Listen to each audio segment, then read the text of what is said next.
Hugo Lloris fête sa victoire à Nice, entouré par sa femme et ses 2 petites filles. Après une soirée bien arrosée et une courte nuit à l'hôtel Crillon, les joueurs de l'équipe de France championne du monde ont quitté Paris ce mardi avant de rejoindre leurs régions respectives où les attendaient famille et proches. Une fois chez eux, certains ont alors souhaité aller au contact du public pour le remercier de son soutien tout au long de la compétition. Alors que l'attaquant Nabil Fekir s'est rendu à Vaux-en-Velin, dans son premier club, Hugo Lloris, le capitaine de l'équipe de France, était lui de retour dans Nice, dans sa ville natale.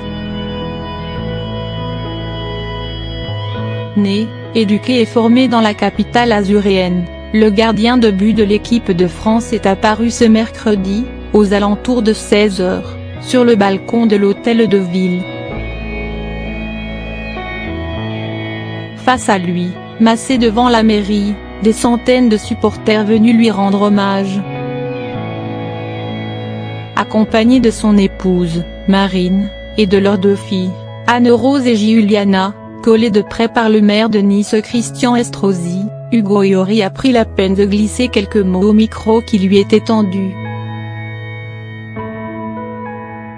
Habituellement très timide, il a expliqué avoir accepté une pareille exposition car il se sentait redevable aux Niçois.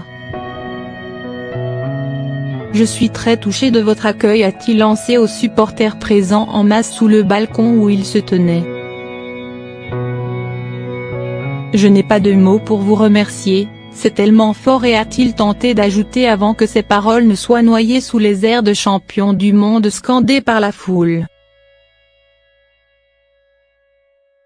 Clairement, le public niçois ne tient donc pas rigueur à Hugo Lloris de la boulette commise dimanche, lors de la finale, face à l'attaquant croate Mario Mandžukić. Au cours de cette belle communion avec le public de sa ville natale, le gardien de l'équipe de France a même eu droit à un clapping géant, cette célébration rendue populaire lors de l'Euro 2016 par les supporters islandais. Un peu plus tôt dans la journée, le capitaine des Bleus s'était plié au jeu d'une conférence de presse en compagnie de Christian Estrosi. Le joueur a d'ailleurs reçu des mains du maire le trophée de la ville de Nice, un aigle posé pour l'occasion sur 2 étoiles. La veille, Hugo Lloris avait pu se détendre au bras de sa femme, dans les travées de l'Allianz Riviera, alors qu'il assistait au dernier concert européen de la tournée au Tri de Beyoncé et Jay-Z. Le tout nouveau champion du monde a désormais l'esprit tourné vers ses vacances. Si, comme la majeure partie de ses coéquipiers, il n'a jusqu'ici pas précisé où il souhaitait se rendre, il est fort probable qu'il opte pour une destination lointaine, à bonne distance des supporters tricolores.